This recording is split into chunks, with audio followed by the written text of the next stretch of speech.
નમો હરિહંતાણમ નમો શ્રાણમ નમો આયર્યાણમ નમો વજ્રાયણમ નમો લોય શબ્દસાહ એશો પંચ નમુકારો સબ પાવપણાશનો મંગલાણમ ચ સવેશિમ પડમમ હવૈ મંગલમ પડમમ હવૈ મંગલમ.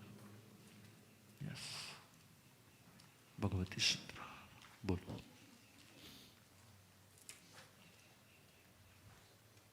મધ્યણ વંદામી ગુરુદેવ, પેજ 133 પર બધા ભંગ આપ્યા છે.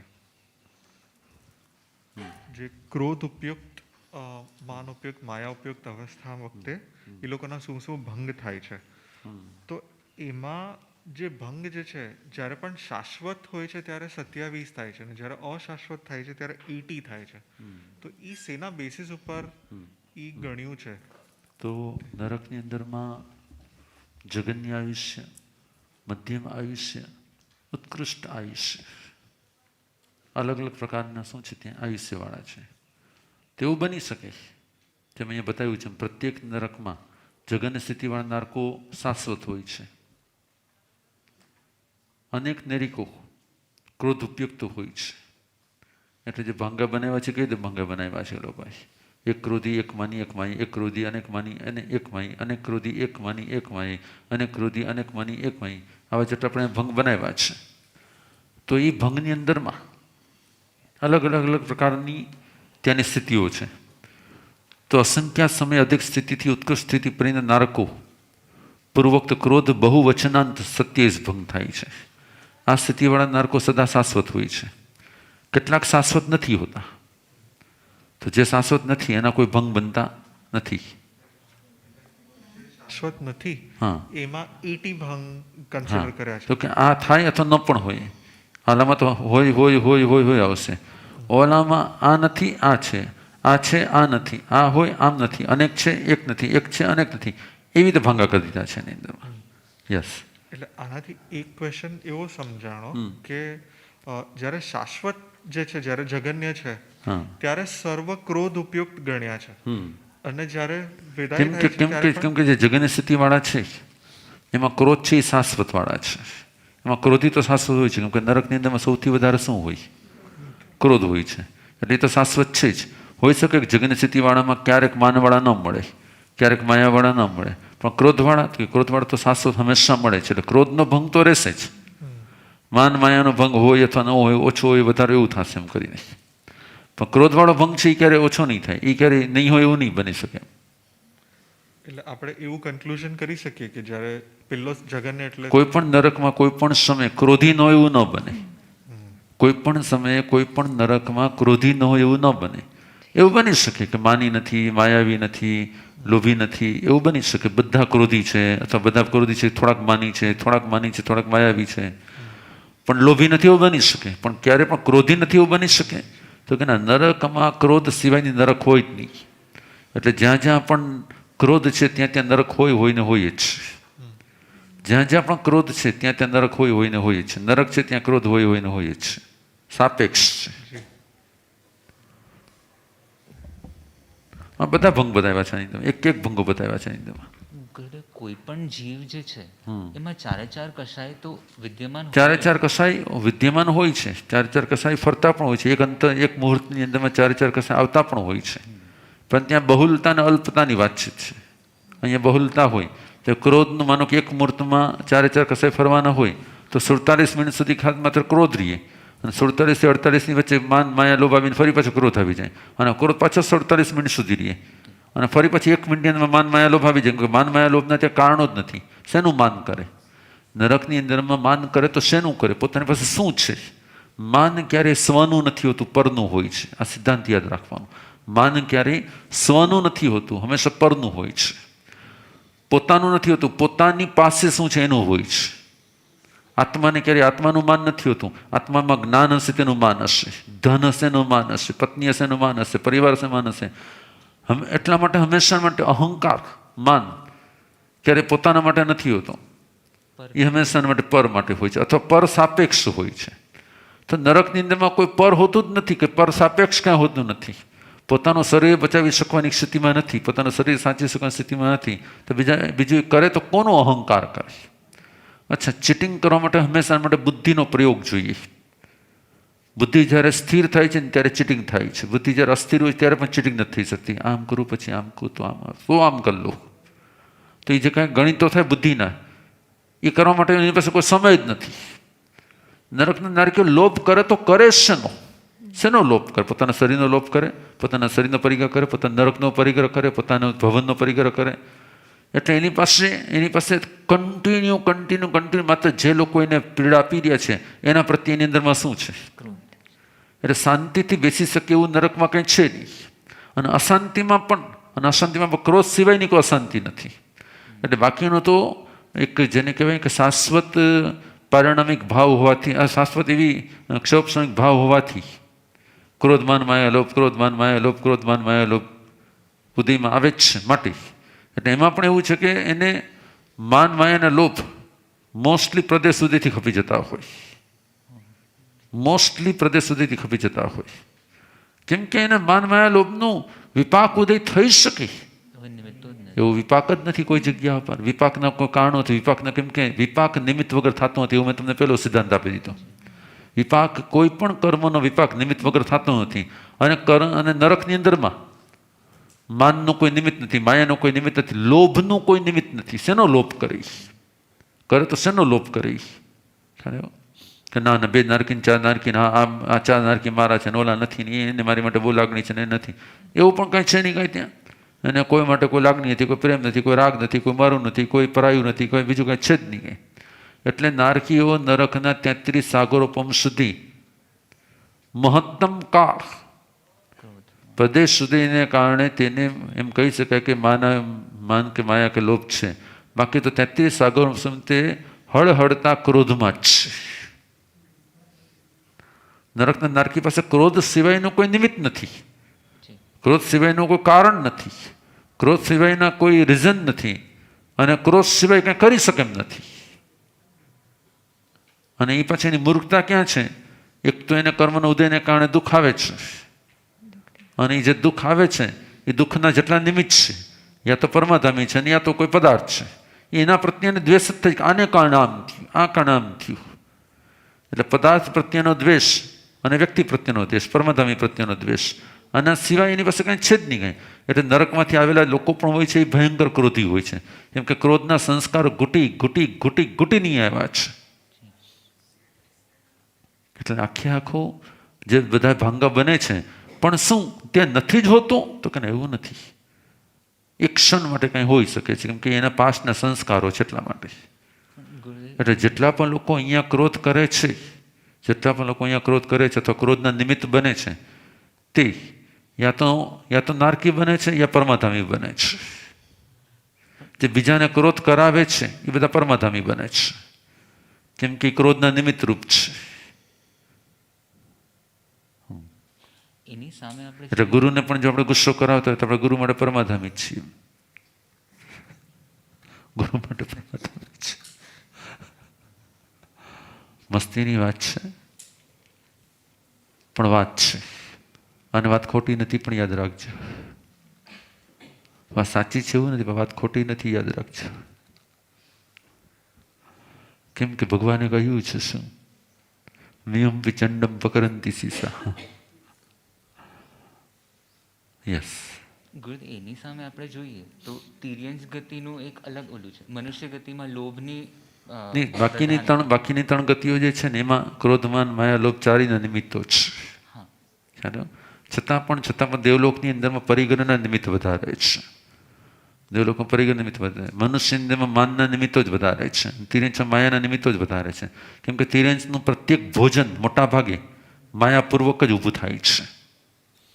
તિર્યંશનું મોટા ભાગ, કેમ કે તિર્યંશની મુખ્ય પ્રવૃત્તિ કઈ? આહાર, ભય, મેથુન, પરિગ્રહમાંથી. તો કે આહાર. અને આહાર માટે એને સૌથી વધારે શું કરવું પડે છે? માયા કરવી પડે છે. યસ.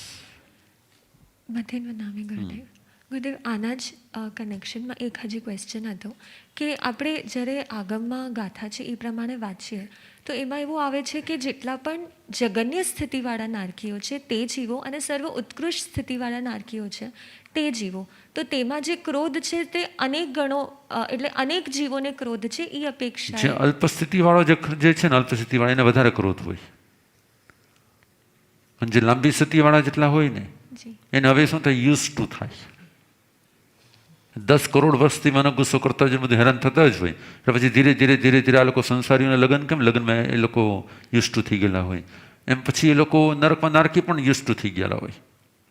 એટલે એનો જે અલ્પ સ્થિતિવાળાનો ક્રોધ વધારે હોય કે લાંબી સ્થિતિવાળાનો ક્રોધ વધારે હોય, તો તમે આમાં શું બતાવ્યું છે? એમાં જે સૌથી જગન્ય સ્થિતિવાળા છે ને સૌથી ઉત્કૃષ્ટ સ્થિતિવાળા છે એને શાશ્વતામાં કાઉન્ટ કર્યા હા, શાશ્વતમાં તો બરોબર છે, શાશ્વતા તો છે જ, છે જી શાશ્વતા તો છે જ, નરકમાં એ બે શાશ્વતા છે જ, જી કેમ કે એ બે સ્થિતિવાળા નારકીઓ શાશ્વતા જ માટે. ખ્યાલ આવ્યો? એ બે સ્થિતિવાળા નારકીઓ શાશ્વતા જ માટે. સ્થિતિ શાશ્વત છે જી એટલે એને કારણે ક્રોધીઓ પણ શાશ્વત થઈ ગયા ને, ઓટો પ્રોસેસ શાશ્વત થયા. ખ્યાલ આવ્યો? પણ બાકી સ્થિતિ કેવી હોય કે નરકની અંદરમાં શરૂઆતમાં ભયંકર ગુસ્સો આવતો હોય, એટલે લોકો અતિ ક્રોધી હોય. પણ જે લાંબી સ્થિતિવાળા હોય એ ધીરે ધીરે ધીરે ધીરે ધીરે ધીરે ધીરે એને ખબર છે કે ના આ નથી, આ તો મને આમ છે, એટલે હવે એનું કેલ્ક્યુલેશન સ્ટાર્ટ થાય. એટલે ધીરે ધીરે ધીરે ધીરે એને શું કહેવાય કે શરૂઆતમાં જે નારકી હોય ને એ કૃષ્ણ વર્ણવાળા હોય, અને પછી જે દીર્ઘ સમયની નારકી હોય એ બધા કેવા થવા લાગે તો કે એની જે કૃષ્ણતા હોય અલ્પ થઈ જાય, એટલે એની ઓરા શુદ્ધ થવા લાગે, તો એનો ક્રોધ પણ તારતમ્યતા પ્રમાણે ઓછો થાય, ઓછો થાય, ઓછો થાય. જેમાં લોકોને શરૂઆતમાં લગ્નના પહેલા 5 વર્ષના કોઈ એકબીજાને ન ફાવતું નથી, એટલું બધું બ્લાસ્ટિંગ કરે, એટલું બધું બ્લાસ્ટિંગ કરે, પછી શું થાય? પછી ખબર છે કે વાઈફ આમ જ છે ને હસબન્ડ આમ જ છે ને હવે આમ જ રહેવાનું છે, પરમાધામી આવો જ છે ને આપણે આમ જ છીએ. એટલે પછી ધીરે ધીરે ધીરે ધીરે તારે જે કરવું તું કર, મારે જે કરવું હું કરું, એટલે લોકો યુસ્ટ થવા લાગે. સંસારિક જાતની નરક જ છે ને, એટલે એ નરકના નારકીઓની જેમ એ લોકો યુસ્ટ થવા લાગે. શું હસો છો બધા? સાચી વાત કરું છું ને ખોટી વાત થોડી કરું છું? તમને સમજાતું નથી તમારી નરક શું છે. એટલે તમને નરકમાં દેવલોકનો અનુભવ થાય છે, કેમ કે તમે મિથ્યાત્વી છો માટે. મિથ્યાત્વીને નરકમાં દેવલોકનો અનુભવ થાય, અને સંકેતીને દેવલોકમાં પણ નરક જેવો અનુભવ થાય. હલો, કઈ સમજાય તો? કે તમારી બુદ્ધિ કામ કરતી હોય તો? યસ.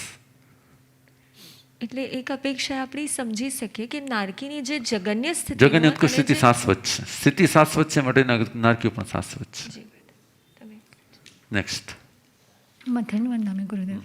ગુરુદેવ, જ્યારે નરકમાં બધા નારકીના જીવો એકબીજાને પરસ્પર વેદના આપે છે તો તેઓ કેટલી વાર વૈક્રિય શરીર ધારણ કરી શકે? જેટલી વાર કરવું એટલી વાર કરી શકે, જેટલી વાર કરવું એટલી વાર કરી શકે, એને કોઈ મર્યાદા જ નથી, અસંખ્ય વાર કરી શકે. ગુરુદેવ, એ લોકો ઓલરેડી આટલા બધા પેઇન્સમાં પોતે જ હોય છતાં પણ એમને તો પણ અને એને વિક્રિયા કોઈ ઉપયોગપૂર્વક ન થતી હોય, એની વિક્રિયા થઈ જતી હોય. એની વિક્રિયા એટલે એવું નથી કે આમાંથી બીજું રૂપ બનાવે કરે, આમ કરીને એ હાથ આમ કરે તો એની વિક્રિયા જ કહેવાય. તો ગુરુદેવ, એમને આ સમય પોતાની વેદનામાંથી બીજાને વેદના આપવા માટેનો સમય એ શું થતું હોય કે ઓલા ઉંદર બિલાડા ભેગા રહેતા હોય બધા, એટલે કોઈક જરા ક્યાંક પોતાનું એક તો દુઃખ હોય, પોતે એક તો દુઃખી દુઃખ હોય, એમાં કોઈક ભટકાઈ ગયું તો એ ભયંકર ઓલું કરે, તું ભટકાણો, તે આમ કર્યું, તે આમ કર્યું, તારા છે આમ છે. ત્યાં બધા દોડતા જ હોય, ભાગતા જ હોય, બધા હેરાન થતા હોય, એટલે કોઈકને કોઈ ભટકાય, કોઈકને કોઈક થાય, ક્યાંક ને ક્યાંક બીજું કંઈ થાય, એટલે પછી એની પાછળ દોડે, ત્યારે કારણ નથી એમ કરી, પછી એની પાછળ પડી જાય, પછી પોતાનું દુઃખ તો છે જ પણ હારે હારે એને દુઃખી કરવામાં લાગે. જેમાં તે ડોગી હોય પોતાના કારણે દુઃખી હોય, તમે જોયું ડોગી કેવા બાજતા હોય, પણ કાંઈ ન હોય પણ તોય બાજતા હોય. એ બાજવાવાળા બધા નરકના નારકી જેવા હોય. ગુરુદેવ, એને પોતાનું પેઇન ફીલ થતું હોય, એને પોતાનું પેન તો ફીલ થતું જ હોય, તોય સામેવાળાને પેન આપતા હોય, તોય આપતા હોય. એમાં લોકો લગ્ન આ લોકોને ત્યાં હોય તો પોતે લગ્નથી દુઃખી થાય તો પોતાના દીકરાના લગ્ન કેમ વાતે ગાતે કરાય ને એવી.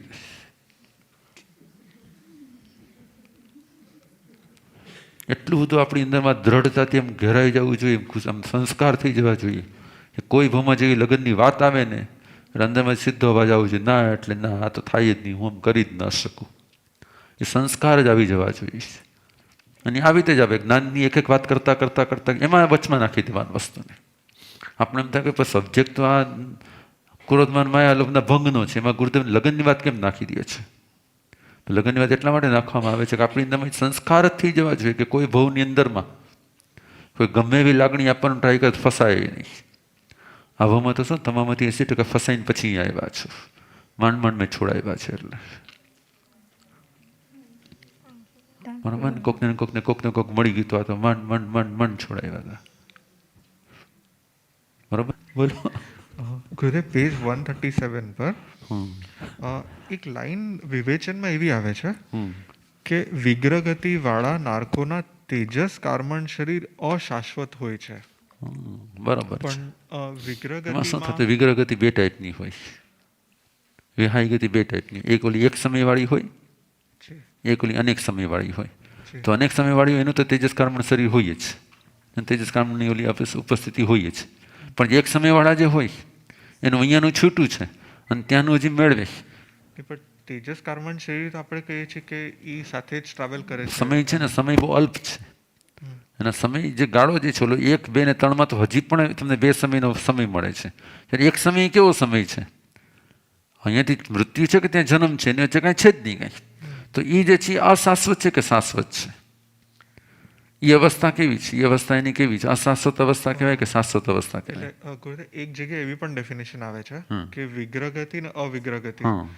હવે જ્યારે એક જ સમયમાં અહીંયાથી ત્યાં સ્વિચ થઈ જાય છે તો એને અવિગ્રહગતિમાં કન્સિડર કર્યું. બરાબર છે. અને જ્યારે વચ્ચે વળાંક લે છે બે એને સમય વિગ્રહગતિમાં સમય થયા છે. તો એ વિગ્રહગતિ કન્સિડર બરાબર છે. પણ બંને સિચ્યુએશનમાં તેજસ કાર્મણ શરીર તો તેજસ કર્મણ શરીરનું શું છે કે એનું travel જે થાય છે. તેજસ કર્મણ યોગ રૂપ અવસ્થા જે છે એ એક સમયવાળાને ક્યારેય ન હોય, એ બીજાને તેજસ સમયવાળાને જ હોય હંમેશા. એટલે એમ તો પછી કાર્મણ કાયોગ જ છે, તેજસનું તો કંઈ યસ છે યસ. એટલે એની મૂળભૂત વ્યાખ્યા એ છે, ખાલી વ્યાખ્યા એ છે કે એક્ટિવ હોવું કે ન હોવું. તો તે સમય વિહાયો ગતિ જ્યારે એક સમયની હોય છે ને ત્યારે તેજસ કર્મણ સમય એક્ટિવ નથી હોતા. અને જ્યારે 2 કે 3 સમયની કે 4 સમયની હોય છે ને ત્યારે વિહાય ગતિની અંદરમાં એ એક્ટિવ હોય છે. હશે નહીં, ખાલી ડેફિનેશન આટલી જ છે. અને એ ડેફિનેશનને તમે જેવી પકડી લ્યો ને એટલે તમને આ ડેફિનેશન એકદમ ક્લિયર થઈ જશે. વ્યાખ્યાઓ હંમેશાને માટે સત્યપૂરક હોવી જોઈએ અને વ્યાખ્યા હંમેશાને માટે શાશ્વત હોવી જોઈએ. કે આ વ્યાખ્યા કરીને તો આ વ્યાખ્યા અહીંયા બદલાઈ જશે, અહીંયા પણ આ વ્યાખ્યા રહેશે, અહીંયા પણ કેમ કે એ શાશ્વત સિદ્ધાંત છે. તો જે વસ્તુ શાશ્વત સત્ય છે તો એનાથી જ કનેક્ટેડ બધું રેડી થશે. જો આમાં જો ચેન્જીસ છે તો પછી ઓલી બધી ડેફિનેશનમાં ચેન્જીસ આવી જ જોઈએ. આ ફિક્સ છે તો એની ડેફિનેશન બાકીની બધી પણ એને કનેક્ટેડ જેટલું પણ છે ફિક્સ થઈ જશે. બરાબર. એટલે એની એક્ટિવનેસ અને ઇનએક્ટિવનેસ, જેમ કે માનો કે પગેથી જ ચાલવાનું સિદ્ધાંત ફિક્સ છે, તો હવે કંઈ પણ આવશે તો શું આવશે? 5 આંગળીઓ જમીનને સ્પર્શી, પંજો જમીનને સ્પર્શો. આમ પણ ક્યાંય એક તો વસ્તુ બની નહીં શકે ને માથું જમીનને અડીને ચાલ્યું. કેમ કે સિદ્ધાંત છે કે પગેથી ચાલવાનું, એ તમારું શાશ્વત ડેફિનેશન છે. જો એ છે તો તમે ક્યાંય પણ એવું વાત આવે ને કે માથું આમાં અશાશ્વત છે, તો અશાશ્વત જ હોય ને ભાઈ. માથું ક્યારે શાશ્વત હોય જ નહીં. બરાબર. પગના તળિયા શાશ્વત હોય. કેમ કે હંમેશા માટે ચાલવાવાળાનું આમ જ હોય. એટલે એક ડેફિનેશનને તમે જ્યારે તમારી અંદરમાં ધારણા બનાવી લ્યો ને એટલે બાકીને બધું તમને ઓટોમેટિક એનાથી શું થઈ જવા લાગે? ક્લિયર થઈ જવા લાગે. વિહાયો ગતિની વ્યાખ્યા એક જ છે કે એક્ટિવ રેકરી કે કાર્મણ યોગ 2 કે 3 સમયના ઓલામાં હોય છે, પણ એક સમયમાં ક્યારે એક્ટિવ હોતો ત્યાં એનો સિદ્ધાંત. હવે એને લગતું જેટલું પણ જ્યાં સેટ થશે ને ત્યાં બધું આવી રીતે સેટ થઈ જશે આખે આખું. આનાથી તમારું શું થશે? મેમરી પાવર જે છે એ એકદમ શાર્પ થઈ જશે. અને આનાથી તમારી અંદરમાં કોઈ એક સબ્જેક્ટમાંથી બીજા સબ્જેક્ટમાં જ્યારે સ્વિચ ઓફ થાવ ત્યાં પણ તમારી ક્લિયરિટી ક્લિયર જ હશે કે સિદ્ધાંત આ જ છે કે પગેથી જ ચાલવાનું, માથેથી ચાલવાનું જ નથી. તો પગેથી ચાલવાથી 5 આંગળી અને પંજાથી જ ચલાય છે, ઓલાથી ચલાતું નથી. તો ચપ્પલ હોય તો ક્યારે માથાને ચપ્પલ હોય જ નહીં, પગને ચપ્પલ હોય શકે. બરોબર ને? ત્યાં વંતારાની અંદરમાં હાથીને આવડા મોટા પગમાં ઓલા પહેરાવ્યા હતા. તો મને જોડો આ શું આને પહેર્યો? મને કે હાથીના ચપ્પલ છે. અન્ડરસ્ટેન્ડ? એટલે માથાને ચપ્પલ પહેરાવે ક્યારે? માથાની ટોપી હોય, ચપ્પલ ન હોય ને, બસ. તો ટોપીની વાત આવશે તો ક્યારે એવું નહીં હોય કે ના પગને ટોપી આવી. આ હું તમને એટલા માટે કહી રહ્યો છું કે કોઈ પણ સબ્જેક્ટમાં તમારી મતિ ફાસ્ટ ગતિ ત્યારે કરી શકે. કોઈ પણ સબ્જેક્ટમાં તમારી મતિ ફાસ્ટ ગતિ ક્યારે કરી શકે? કે તમારી ડેફિનેશન ક્લેરિટી. અને જે ડેફિનેશન ક્લેરિટી કરી લીધી છે ને ત્યાં વળગી ગયો. હવે ત્યાં તો આમ કીધું તો હવે એનાથી કનેક્ટેડ જ આવવું જોઈએ ભાઈ. ત્યાં કીધું હતું કે માથાને ટોપી માથાને જો પગને ક્યારે હોય જ નહીં. હવે આ ટોપીને પ્રમાણે ઊનની ટોપી હોય, આની ટોપી હોય, કાળા કલરની ટોપી હોય, બ્લુ કલરની ટોપી હોય, હાથની બનાવેલી હોય, મશીનની બનાવેલી હોય, વોશેબલ હોય, અનવોશેબલ કાંઈ પણ હોય, એ બધું માથા સાથે લાગુ પડશે, એ પગ સાથે લાગુ નહીં પડે. બરાબર. યસ. પેજ નંબર 128 પર જ્યાં આવાસ સ્થાનની વાત આવે છે તે એવું બતાવ્યું છે કે મનુષ્યના પણ અસંખ્યાત લાખ આવાસ સ્થાન હોય છે.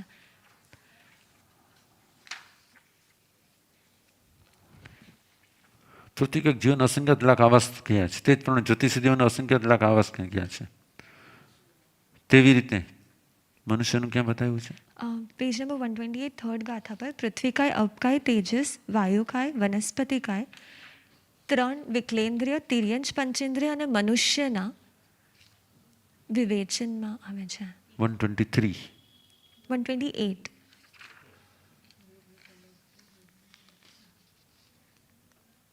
મારામાં કઈ છે 128માં ગાથા નંબર 3 એના નીચે વિવેચન છે. પૃથ્વી કઈ આપકા તેજસ કઈ. અચ્છા, હા. મનુષ્યના અસંખ્યાત લાખ આવાસ છે. વાણવંતર રત્નપુર પૃથ્વીની અંદર 1000 યોજન ઊંચાઈ અને 1 રજુ પ્રમાણ લંબાઈ પણ મધ્ય લોકો વાણવંતર દેવો રહે છે. આવાસ શબ્દની વ્યાખ્યા કરી છે શું? તો કે નોટ એ બિલ્ડિંગ. અહીં આવાસની વ્યવસ્થા કરી છે નગર. અહીં વ્યાખ્યા શું કરવામાં આવી છે? નગર. તો હકીકતમાં શું થાય? મનુષ્ય કેટલા છે? સંખ્યાતા છે કે અસંખ્યાતા છે? સંખ્યાતા. મનુષ્ય પણ અસંખ્યાતા છે સમુચ્છિન્નની અપેક્ષા, પણ મનુષ્ય સંખ્યાતા છે ગર્ભજની અપેક્ષા. બરાબર. પણ અહીંયા તો શું છે? સમુચ્ચય મનુષ્યની વાત કરી હતી. જો સમુચ્ચય મનુષ્યની વાત કરે તેમાં ગર્ભજ અને સમુચ્ચય બે લઈ લેવા પડે. તો મનુષ્ય અસંખ્ય છે તો મનુષ્યને રહેવાના સ્થાન પણ કેટલા થઈ જશે? અસંખ્ય થઈ જશે. મનુષ્ય સંખ્યાતા છે તો મનુષ્યને રહેવાના સ્થાન પણ શું થઈ જશે? ગુરુદેવ, જે ગર્ભજ મનુષ્યની આપણે વાત કરીએ Yes. તો જે આવાસ સ્થાન છે, માનો કે પારસધામ છે યા જે સંસારી લોકોના ઘર હોય તો એને જ આવાસ સ્થાન કરવું કે કોઈ અહીંયા બીજી વ્યાખ્યા નગર રૂપમાં અપેક્ષા? કરી. મેં તમને પહેલા શબ્દ વાપર્યો ને કે અનેક આવાસોનો સમુદાય છે. અનેક મનુષ્યના આવાસના સમુદાયને નગર કહેવાય છે. બરાબર. અહીંયા વ્યાખ્યા નગર રૂપમાં કરી છે. એટલે જે મુંબઈ, ગિરનાર, હા, એના જેવું. હા, જો એટલે સમૂહમાં મનુષ્ય રહેતા હોય છે એટલા માટે. મનુષ્ય સમૂહમાં રહેતા હોય છે એટલા માટે. પણ અહીંયા જે વ્યાખ્યા જે કરી છે એને તમે ખાલી બિલ્ડિંગ રૂપમાં લ્યો તોય વાંધો નથી, એક રૂમ રૂપમાં લ્યો તો પણ વાંધો નથી. જ્યાં વાસ એને કહેવાય આવાસ, જ્યાં રહેવું તેનું નામ વાસ, જેમાં રહે તેનું નામ આવાસ. ગુરુદેવ, અગર આપણે બિલ્ડિંગ અહીંયા છે ને આવાસ શબ્દને શરીરમાં પણ લઈ શકાશે. મનુષ્ય ગતિના ઉદયવાળા જેટલા આત્માઓ છે તે કેટલા મનુષ્યના શરીરમાં રહે છે? તો અસંખ્યાત મનુષ્ય શરીરમાં રહે છે. તે અહીંયા શરીર પણ લઈ શકાશે, મકાન પણ લઈ શકાશે, નગર પણ લઈ શકાશે, તને તો લઈ શકાશે. ગુરુદેવ, અને યોનિ સ્થાન પણ કહી શકાય? યોનિ સ્થાન, જ્યાં યોનિ સ્થાન પણ કહી શકાય, પણ એ જન્મ સ્થાન છે. અહીંયા આવાસ એટલે રહેવાનું સ્થાન છે. યસ, બેમાં મોટો ફરક છે.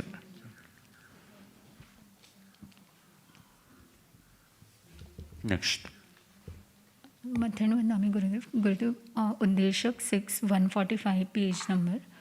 ગુરુદેવ, જે યાવંત ઉદ્દેશક છે એના પર અમને પહેલાં પણ વાંચણી ફરમાવી હતી, તો અમે લોકો એ વાંચણી સાંભળી તેના ઉપરથી અમને લોકોને પ્રશ્ન છે કે ગુરુદેવ, એમાં આપ સમજાવ્યું હતું કે સૂર્ય સ્વયં પ્રકાશિત નથી અને તેમાંથી જે કિરણો નીકળે છે તે કિરણો પણ સ્વયં પ્રકાશિત નથી. તો એ કિરણો સૂર્ય સ્વયં પ્રકાશિત નથી એવું નથી. સૂર્ય સ્વયં પ્રકાશિત જ છે. સૂર્ય સ્વયં પ્રકાશિત જ છે. સૂર્ય સ્વયં ગરમ નથી, સ્વયં ઉષ્ણાવાન નથી, ઉષ્ણતાવાન નથી. પ્રકાશિત તો છે જ. એક રત્ન છે, રત્ન સ્વયં પ્રકાશિત જ હોય. રત્ન શબ્દની વ્યાખ્યા જે સ્વયં પ્રકાશિત હોય નામ રત્ન. તો ગુરુદેવ, એમાંથી જે કિરણો બહાર આવે છે, હા, જે કિરણો જે બહાર આવે છે શું કરે છે? એ બહારના વાતાવરણ સાથે અથડાય છે, તેથી ગતિ કરે છે સ્પીડમાં નીચે સુધી આવવા માટે. તો એ જે ગતિ જે કરે છે એ ગતિને કારણે શું થાય? જેનું ઘર્ષણ થાય છે, માર્ગમાં જેટલા પણ પરમાણુ આવે છે એની સાથે એની ગતિ છે, ગતિને કારણે ઘર્ષણ થાય છે, અને ઘર્ષણ જ્યાં પણ હોય ત્યાં ઉષ્ણતા ઉત્પન્ન થાય. એટલે ગુરુદેવ આ બે કિરણોનું પણ ઘર્ષણ થાય છે અને ના, કિરણોનું બે કિરણોનું નહીં, કિરણ અને માર્ગમાં આવતા પદાર્થો, જી બે કિરણો ક્યારેય ભટકાઈ જ ન શકે. કેમ કે બે કિરણો હંમેશા સીધી લીટીમાં જ જતા હોય, એટલે પોતાના સીધા ઓલામાં જતા હોય, ક્યાંય બીજાની સાથે વચમાં આવતા જ ન હોય. તો ગુરુદેવ સૂર્યમાંથી નીકળતા એક પણ કિરણો એકબીજા સાથે ક્યારે ટચ ન થઈ શકે, એટલે કે ભટકાઈ ન શકે. ગુરુદેવ એવું કેમ હોય તેઓ? કેમ કે તે ધર્માસ્તિકાનો આધાર લઈને ગતિ કરે છે, અને ધર્માસ્તિકા હંમેશા માટે સીધી લાઈનમાં જ જાય છે. જી ગુરુદેવ રેઇઝનો એ નિયમ છે જી કે તે હંમેશા સીધી ગતિમાં જ પ્રવાહ કરી શકે, ગતિ કરી શકે. એટલે તો ગુરુદેવ આપણે હંમેશા સૂર્યના કિરણોને એક સીધી લીટીમાં એવું ઇમેજિન કર્યું છે કે આ રેઝ ફોર્મમાં, તો એ રેઝ ફોર્મમાં જ હોવું નેસેસરી છે કે નેસેસરી છે, એનો નેચર છે, એનો નેચર છે. ઓકે પછી આપણે એને ભેગા કરી શકીએ, જેમ ઓલા ગ્લાસની અંદરમાં આપણે ભેગા કરી દઈએ છીએ, તેમાંથી આગ ઉત્પન્ન થઈ શકે છે. તો જ્યારે ભેગા થાય ત્યારે એનું જે રેઝ ફોર્મ ના હોય અને સર્ક્યુલર બની ત્યારે જાય પછી શું બની ગયું? ત્યારે પછી શું, એનું જે રેસ ફોર્મ છે એ વહી ગયું, અને હવે એ શું થઈ ગયું છે? આમાંથી એની અંદર વહી ગયું છે. આપણે એમ કહી શકીએ કે સૂર્યના જે રેસ છે એ તો ઠંડા જ હોય. એની સ્પીડ વધારે છે. ના, સ્પીડ વધારે છે એટલે નહીં, પણ રસ્તામાં જે કંઈ મટીરિયલને મળે છે એ ઘર્ષણ કરે છે. જી, પણ સ્પીડ વધારે હોવું એ પોતાનું નેચર છે. એ સ્પીડ વધારે છે એટલાથી ગરમ ન થઈ શકે ક્યારેય. ખ્યાલ આવ્યો? કેમ કે સ્પીડ વધારે છે તો ઘર્ષણ વધારે થશે. એટલે છેલ્લે તો ઘર્ષણ જ આવ્યું ને, પાછું છેલ્લે સબ્જેક્ટ તો ઘર્ષણ જ આવ્યું. તો એમાં સ્પીડનું મહત્વ રહ્યું કે ઘર્ષણનું મહત્વ રહ્યું? એની ઉર્જા ઉત્પન્ન થવામાં શું કારણ ભાગ ભજવે છે? ઘર્ષણમાં. ઘર્ષણ ભાગ ભજવે છે. પણ કમ્પેરિઝન ખાલી ચંદ્ર અને સૂર્યનું કરીએ હા તો ચંદ્રના રેઝ જે છે હા એ એટલું ઘર્ષણ નહીં હા થતું. તો એવું બની શકે કે ચંદ્રના જે કિરણો જે છે એનું જે મટીરિયલ, રો મટીરિયલ જે છે તે આમાં પણ શું હોય, જેટલું ધારદાર હોય ને એનું ઘર્ષણ વધારે થાય, અને જેટલાની ધાર ઓછી હોય ને એનું ઘર્ષણ ઓછું થાય. તમારા બોડી પર આ જે ટેરવું હોય ને એ તમે આમ કરીને આમ ટચ કરો તો ઘર્ષણ તો ઘર્ષણ ઓછું થશે, પછી જેવો નખ આમ કરો તો એનું ઘર્ષણ વધારે થશે. તેમાં પણ એ જ છે કે જેટલા વૃક્ષ અને ધારદાર પરમાણુ હશે એટલા એ લોકો ગતિમાં ઉર્જા વધારે ઉત્પન્ન કરતા હશે, અને જેટલા સ્મૂધ હશે એટલા ગતિમાં ઘર્ષણ ઓછું કરતા હશે. તો સૂર્યના જે કિરણો જે નીકળે છે એનું એનું બંધારણ, આનું બંધારણ અલગ હશે, અલગ હશે. અલગ હશે. મધ્યાહન નામે ગુરુદેવ તો કિરણો એક્ઝેક્ટલી શું કહી શકાય? એટલે પૂતગલ કે એનું કોઈ પૂતગલ જ છે, પરમાણુ પૂતગલ જ છે. રત્નમાંથી પ્રગટ થતી એની ઉર્જા છે, કિરણો છે એના. જેમ સૂર્યમાંથી ઉત્પન્ન થાય તે રત્નોમાંથી ઉત્પન્ન થાય. એટલે જે કિરણો પોતે છે એના એ સપોઝ અગર આપણે આ પૃથ્વીકાય છે સૂર્યનું વિમાન જેમાંથી પ્રગટે છે, જેમાંથી કિરણો નીકળે છે, તો એ પોતાનું આતાપ નામ કર્મના કારણે છે. તો ગુરુદેવ કિરણોમાં એવું શું પ્રોસેસ થતી હોય કે જેના કારણે કિરણો જ્યારે એમાંથી જનરેટ થાય છે તો એ ગરમ થઈ જાય છે, ઓલું ઠંડુ છે. તો મેં તમે કીધું ને કે એ પોતે તો મટીરિયલ જે છે એકદમ ઠંડુ જ છે. હવે એમાંથી જે રેઝ નીકળે છે એ બીજા સાથે કોન્ટેક્ટમાં આવે છે. આત્મા જ્યારે પોતાના નેચરમાં રહે છે ત્યાં એકદમ ઠંડો જ હોય છે, પણ જેવું પારકા સાથે લગ્ન કરે છે, કોન્ટેક્ટમાં આવે છે એટલે તરત ગરમ થઈ જાય છે. પોતાના નેચરમાં રહે છે ત્યાં સુધી શાંત જ છે, પોતાના નેચર ત્યાં સૂર્ય અને ચંદ્ર બે શાંત છે. હવે એને પારકામાં જવું છે, પારકા પાસે જવું છે, પારકાની એ દુનિયામાં એન્ટ્રી કરવી છે. સૂર્ય જો પોતાના રેસમાં પોતાની અંદર રહેતો હોય તો એને કાંઈ કોઈ ગરમ થવાનું કારણ જ નથી. પણ દુનિયામાં જવું છે, રેસ ફેલાવવા છે, એને બધી જગ્યાએ એમ પહોંચવું છે, જે કંઈ પણ ઈચ્છાપૂર્વક નથી, સહજ નથી એની જે ગતિ છે, એટલે છેલ્લે એ પોતાનું છોડે છે ત્યારે જ ગતિ કરી શકે છે. અને જેવી ગતિ કરે છે એટલે ઘર્ષણ થાય છે. પોતાનામાં રહેતો તો કાંઈ ગતિનું ઘર્ષણ થવાનું જ નથી કંઈ. એમ જીવ પણ પોતાનામાં રહેતો કાંઈ થવાનું જ નથી કંઈ. ખ્યાલ? જીવ જ્યારે પરમાં જાય છે ત્યારે જ થાય છે. જેટલા પારકા ઓછા એટલા પ્રોબ્લેમ ઓછા, જેટલા આસ અને પાસ ઓછા એટલા ત્રાસ ઓછા. જેટલું કોઈનું હોવું એટલા પ્રોબ્લેમ વધારે. ગુરુદેવ તો કિરણો અને પ્રકાશ આ બંનેમાં શું ડિફરન્સ? કિરણો જે છે તે એક પ્રકારની જેને કહેવાય ને કે આમ સૂર્યમાંથી નીકળતી એક પદાર્થ પ્રોસેસ છે, અને પદાર્થનો જે ગુણધર્મ જે છે એ પ્રકાશ છે. એટલે એક દ્રવ્ય છે અને ગુણ છે. કિરણ છે ને એ ગુણધર્મ નથી, કિરણ છે એ દ્રવ્ય છે, અને પ્રકાશ છે એ ગુણધર્મ છે. જેમ સોનું છે એ મટીરિયલ છે, પણ ચમક જેની જે છે એનો ગુણધર્મ છે. સાકર જે છે એ દ્રવ્ય છે, મીઠાશ જે છે એનો ગુણધર્મ છે. એવી રીતે સેમ ટુ સેમ કિરણ જે છે એ દ્રવ્ય છે, પ્રકાશ જે છે તે તેનો ગુણધર્મ છે. તો ગુરુદેવ જ્યારે કિરણો પાસ થાય છે અને નીચે કોઈ પ્રકાશ પાસ થાય છે કે કિરણ પાસ થાય છે, તમે બરોબર સમજો. પ્રકાશ પાસ થઈ શકે કે કિરણ પાસ થઈ શકે? કિરણ પાસ થાય. પછી કિરણ પાસ થવાને કારણે શું પાસ થાય? પ્રકાશ પાસ થાય. તો ગુરુદેવ જ્યારે કોઈ ઓબ્જેક્ટને નીચે ટચ થાય છે અને એનો સ્પર્શ કરે છે ત્યારે જે ઓબ્જેક્ટ ઉપર એ ઓબ્જેક્ટ પ્રકાશિત થાય છે, ત્યારે તે ઓબ્જેક્ટ પ્રકાશ થાય છે. વચમાં કોઈ પણ આવી જશે જ્યાં પણ, જી, તો ત્યાં પ્રકાશ કરી દેશે, એટલે એ જેનો સ્પર્શ કરે છે એ વસ્તુ પ્રકાશિત કરી દે થાય છે. છે. એ સ્વપ્રકાશક નથી, પરપ્રકાશક છે. જી. સૂર્ય ક્યારે સ્વપ્રકાશક નથી, પરપ્રકાશક છે. સૂર્ય કે ચંદ્ર બંને.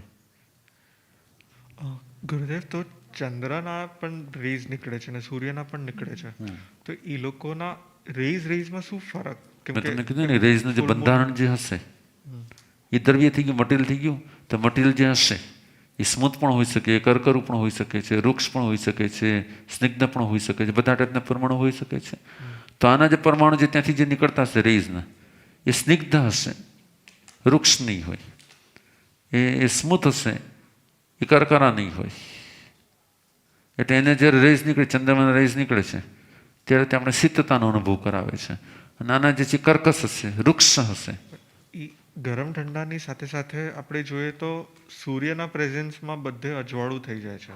અને ચંદ્રના પ્રેઝન્સમાં પણ થાય છે, પણ ચંદ્ર પાસે એટલી બધી પ્રકાશિત કરવાની ક્ષમતા નથી. અને સાયન્સ પ્રમાણે જોવા જઈએ તો ચંદ્ર છે એ પોતાનાથી પ્રકાશિત થતો જ નથી. સૂર્ય એના પર જાય છે ને સૂર્યનું રિફ્લેક્શન છે ચંદ્ર. એટલે ઈ જૈનિઝમ માને છે કે નથી માનતું? માનવું જોઈએ જૈનિઝમે પણ, કેમ કે ન માનવાનું કોઈ કારણ દેતું નથી. જૈનિઝમને ચંદ્રમાં ઉપર રિફ્લેક્ટ થઈને નીચે આવે છે એવું કંઈ પણ કહે તો શાસ્ત્રમાં આપણે કોઈ આધાર નથી કે ના એવું કાંઈ નથી એમ કરીએ. પણ ચંદ્રને તો રાજા ગણ્યો છે, એટલે મોટો ગણ્યો છે સૂર્ય કરતા. તો બરાબર છે, તો સૂર્ય હોય બરાબર છે, પણ માનો કે રાજા જે છે તો એવું બની શકે કે રાજા રાજ સિંહાસન પર બેઠો છે, રાજા દુબલો પતલો હોય અને એનો સેનાપતિ બહુ સ્ટ્રોંગ હોય, એવું બની શકે ને. બરાબર. જેમ કે માનો કે ગુરુદેવ બેઠા છે પાટ ઉપર, દુબલા પતલા બેઠા છે, વિનમ્ર મુનિ છે તો એકદમ હેવી બેઠા છે.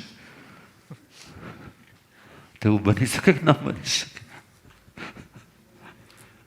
જો પવિત્ર મુનિને કેટલું સ્માઇલ આવી રહ્યું છે. કે ના તમે થોડું વિનમ્ર મુનિ હેરાન કરો તો મને ગમે એમ, એવું મને કહેતા હતા. એટલે ખાલી તમે એકલા મને હેરાન કરો દર વખતે. મધ્યમાં નામી ગુરુદેવ, જે સૂર્ય છે એ આપણને તો આખો દેખાય છે, પણ એમાં એના દેવના વિમાન પણ છે. તો એ સર્ક્યુલર જ આખો બોલ જેવો જેમ આપણે અહીંયાથી ગિરનાર જોયું છે ને, તો આપણે ઝાડ જ દેખાય છે, પણ ઝાડમાં કેટલા બધા ફ્રૂટ છે, કેટલી બધી કીડીઓ આંટા મારતી હોય છે, અને કેટલા બધા નાના ઘોંસલા છે, ને કેટલું બધું છે. આપણે જ્યારે દૂરથી જોઈએ છીએ ત્યારે આપણે એકદમ ગ્રીન ગિરનાર છે, રાઈટ. એમ દૂરથી જોવાવાળાની સૂર્ય જ દેખાતો હોય, પ્રકાશ જ દેખાતો હોય. જેમ જેમ જેમ જેમ જેમ જેમ ટેલિસ્કોપિક નિરીક્ષણ કરવામાં આવે એમ એના અંદરનું બધું ધીરે ધીરે દેખાય છે. આમ આકારો છે, આ છે, તે છે. જો આપણે બહારથી ચંદ્રમાને જોઈએ તો એકદમ એમ લાગતું જાણે પ્રકાશ છે. પણ હવે આપણે ખબર પડી કે ચંદ્રમાની ધરતી આવી છે, આમ છે બધા એના. તો હંમેશા એવું બનતું હોય કે આપણી દ્રષ્ટિ અને દ્રશ્ય બેમાં ફરક હોઈ શકે. આપણી દ્રષ્ટિ જ્યાં સુધી પહોંચે ત્યાં સુધી પહોંચે છે, દ્રશ્ય તો જે છે એ છે. તો એવી જ રીતે જેટલા પણ પ્લેનેટ્સ છે, મંગળ છે, જેટલા માર્સ પણ છે, છે, હા. એ બધામાં આવી Same રીતે situation છે, દેવલોક છે. Same situation. તો હવે સપોઝ સાયન્સના દ્રષ્ટિથી જોઈએ તો સાયન્સે એનું યાન મોકલું મંગળ પર, ત્યાં ફરે છે, કરે છે. બરાબર છે. તો હવે ત્યાં તો ખાલી પ્લેન એવું બની શકે ને, ત્યાં તો એવું બની શકે ને કે જેમ અત્યારે પણ કોક એમ કે પૃથ્વી પર છે મનુષ્યો રહીએ છે, બરાબર. પણ દેવલોકના દેવોએ યાન મોકલું ને તો સહારાના રણમાં પહોંચી ગયો. આ રણમાં જો હજારો કિલોમીટર સુધી કોઈ માણસ રહેતું જ નથી. અહીંયા કે આપણને કહે છે ખોટી વાત છે, અહીંયા તો ખાલી રહેતી જ છે ખાલી. બરાબર, અહીંયા ખાલી રહેતી જ છે ખાલી. તેવી રીતે જેટલા પણ વિમાનો અહીંયાથી ગયા હશે જ્યાં જ્યાં પણ જે ઓલામાં, તે હંમેશાના માટે આવો જ સપાટ એરિયા છે ત્યાં જ પહોંચ્યા હશે. It's possibility. આવું જ છે એવું આપણે ન કહી શકીએ, પણ આવું હોઈ શકે છે. એટલે ક્વેશ્ચન હજી આગળનો ક્વેશ્ચન બીજો એવો પણ હતો કે હવે આપણા જે વિમાન ત્યાં મોકલા અને ત્યાં જે સર્વે કરે છે એ તો ઔદારિકનો જ સર્વે કરી શકે. હા, તો હવે માર્સ નહીં એટલે ઔદારિક વેકરીને કેવી રીતે ન કરી શકે? વૈક્રિયનો કેવી રીતે ન કરી શકે? કેમ કે એ આપણે જો જોઈ શકીએ છીએ તો આપણી જો ઇન્દ્રિય વૈક્રિય ચક્ષુ ગોચર જે હોય તે ઔદારિક અને ચક્ષુ ગોચર ન હોય તે વેકરી. આવી આગમમાં કોઈ જગ્યાએ વ્યાખ્યા નથી આવતી. આવી આગમમાં કોઈ જગ્યાએ વ્યાખ્યા નથી આવતી. અહીંયાથી કોઈ મનુષ્યને સહારણ કરીને દેવલોકમાં લઈ જાય તો શું એને દેવલોકના બધા વિમાનો ન દેખાય? શું એને દેવલોકનું આખું દેવલોક જેવું ન દેખાય? એને રાજા બેઠા હોય, સભા ભરેલી છે એવું જ ન દેખાય? અને દેવલોકના પાણી અને વૃક્ષો ન દેખાય? દેખાય જ ને. સિમ્પલ વાત છે. બરાબર. અચ્છા, દેવલોકના દેવો જ્યારે ઇન્ડિયામાં આવે કે અહીંયા આવે દર્શન માટે આવે, ભગવાનના દર્શન કરવા માટે સમોસણમાં આવે તો તરત ગૌતમ સ્વામી પ્રશ્ન પૂછે છે ને કે આ કયો દેવ આવ્યો છે? પણ એ તો કદાચ ત્યાં રૂપ ચેન્જ નહીં, કરીને પણ પ્રશ્ન તો પૂછે છે ને. આ જે રૂપ ચેન્જ કર્યું જાણે કે ઔદારિક રૂપ તો બનાવ્યું નથી, વેકરીમાંથી વેકરી રૂપ જ બનાવ્યું, જાણે કે ઔદારિક રૂપ તો બનાવ્યું નથી કંઈ. એટલે ચક્ષુથી વેકરીને ન જોઈ શકાય, ચક્ષુ ક્યારે વેકરી પૂતગલોને ગ્રહણ ન કરે એવી શાસ્ત્રોક્ત ક્યાંય વ્યાખ્યાઓ નથી. બરાબર. યસ. શું વેકરી પૂતગલો ચક્ષુ ગ્રાહ્ય છે? તો કે નથી, એવું ક્યાંય નથી આવતું.